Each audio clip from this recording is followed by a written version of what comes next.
العلم النور العلم النور العلم النور آ رہے ہیں فتوہ نویسی کی ٹریننگ حاصل کریں. ایک دن محدث اعظم مہمان رہے, دوسرے دن اعلیٰ حضرت نے ان کو اپنے قریب بلایا, فتوہ نویسی کی ٹریننگ کی ذمہ داری دینے لگے. چارپائی پر کنارے بیٹھایا, ایک طرف اعلیٰ حضرت بیٹھے, اپنی جیب خاص سے اعلیٰ حضرت نے 11 روپیہ نکالا, خادم سے کہا جاؤ تبرک لے کر آیا. خادم تبرک لے کر آیا, اعلیٰ حضرت نے 20 چرمائی بھی تبرک رکھا, غوث پاک کا نام فاتحہ پڑھی اور اپنے ہاتھ سے تبرک اٹھایا. محدث اعظم کچھوچبی کو عطا فرمایا, لیجئے کھا لیجئے. انہوں نے تبرک کو کھا لیا. باقی تبرک اعلیٰ حضرت نے تمام حاضرین اور خدام کو دیا کہ آپ لوگ آپس میں یہ تبرک تقسیم کر کے کھا لیں. خدام اور حاضرین نے آپس میں تبرک بانٹ لیا, تبرک کھا لیا.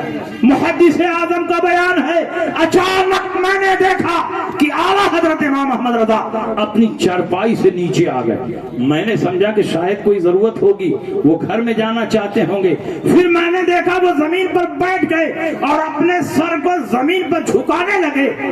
میں نے زمین پر جب غور سے دیکھا تو میں نے یہ دیکھا کہ تبرک بانٹنے والوں کی غلطی سے تبرک کا ایک چھوٹا سا ذرہ زمین پر گرا ہوا ہے, اور وقت کا امام اس کو اپنے ہاتھ سے نہیں جھک کر اپنی زبان سے اٹھانے کی کوشش کر رہا ہے. جس کے دل میں سرکار غوث پاک کا اتنا احترام ہو, سرکار غوث پاک کے تبرک کا اتنا احترام ہو, یقیناً وہ اپنے زمانے میں سرکار غوث پاک کا نائب ہوگا, ان کا خلیفہ ہوگا, ان کے مسلک کا نقیب ہوگا, ان کے روحانی اور علمی امانتوں کا امین ہوگا. اسی لیے اعلیٰ حضرت فرماتے ہیں تجھ سے در سے سگ اور سگ سے ہے مجھ کو نسبت, میری گردن میں بھی ہے دور کا ڈورا تیرا, میری قسمت کی قسم کھائیں سگانے بغداد, ہند میں رہ کے بھی دیتا رہوں پہرا تیرا.